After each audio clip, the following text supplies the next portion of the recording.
তৃতীয় বিশ্বযুদ্ধের সূচনা। যুদ্ধবাজ ইসরায়েল কি তবে বাজিয়েই দিয়েছে দামামা? ইসরায়েলের সিরিয়া হামলা নিয়ে বড় প্রশ্ন। ঘটনার 10 দিন পর জানা গেল এক ভয়ঙ্কর তথ্য। 16 ডিসেম্বর সিরিয়ার উপকূলীয় শহর তার্তুসে ঘটে গেল একটি বিস্ফোরণ। এটি কোনো সাধারণ হামলা ছিল না, অস্বাভাবিক কিছু একটা ঘটেছিল। ওই হামলায় একটি অস্ত্রাগার ধ্বংস হয়ে যায় এবং স্কার্ড মিসাইল তৈরি করার ব্যবস্থা নষ্ট হয়ে যায় বলে জানা গেছে। তবে বিশেষজ্ঞরা বলছেন এই হামলায় ক্ষতি অনেক বেশি হয়েছে, যা আগে কেউ ভাবেনি। কিছু রিপোর্টে বলা হয়েছে ইসরায়েল এই হামলায় একটি ছোট পরমাণু অস্ত্র ব্যবহার করেছে। এর ফলস্বরূপ সেখানে ভূমিকম্প ও রেডিয়েশন বৃদ্ধির আশঙ্কা তৈরি হয়েছে। হামলার পর তার্তুসে 3.0 মাত্রার ভূমিকম্প রেকর্ড করা হয়, যা 820 কিলোমিটার দূরে তুরস্কের ইজনিক পর্যন্ত অনুভূত হয়। এই ঘটনার 20 ঘণ্টা পরে তুরস্ক ও সাইপ্রাসে রেডিয়েশনের স্তর আচমকা বেড়ে যায়। ইউরোপীয় ইউনিয়ন এই তথ্য রেকর্ড করেছে। বিশেষজ্ঞরা একে একে বের করে আনছেন চাঞ্চল্যকর তথ্য। এসব ঘটনা দেখে অনেক বিশেষজ্ঞই মনে করছেন ইসরায়েল সম্ভবত পরমাণু হামলা করেছে।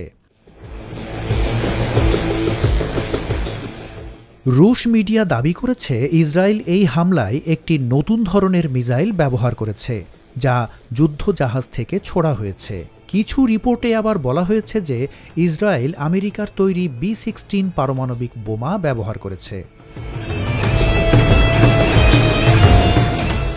ইসরায়েল ডিফেন্স ফোর্স IDF তার্তুসে ভয়ঙ্কর বিমান হামলা চালায়। ওই হামলার পর এলাকাটি সহ আশেপাশের মাটি কেঁপে ওঠে। হামলার কিছুক্ষণের মধ্যেই বিস্ফোরণের ছবি সামাজিক যোগাযোগ মাধ্যমে ছড়িয়ে পড়ে। সেখানে বিশেষ আকারের আগুনের গোলা আকাশে উঠে যেতে দেখা যায়। পশ্চিমা সংবাদ মাধ্যমগুলির প্রতিবেদন অনুযায়ী 2012 সালের পর সিরিয়ার তার্তুসে এত বড় বিমান হামলা চালায়নি ইসরায়েল।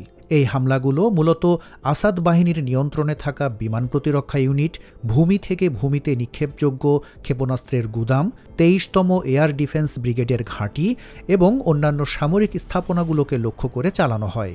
এর মধ্যে সবচেয়ে বড় হামলাটি হয়েছে এয়ার ডিফেন্স ব্রিগেডের ঘাঁটিতে। সিরিয়া ও ইসরায়েলের মধ্যে উত্তেজনা ক্রমশ বাড়ছে।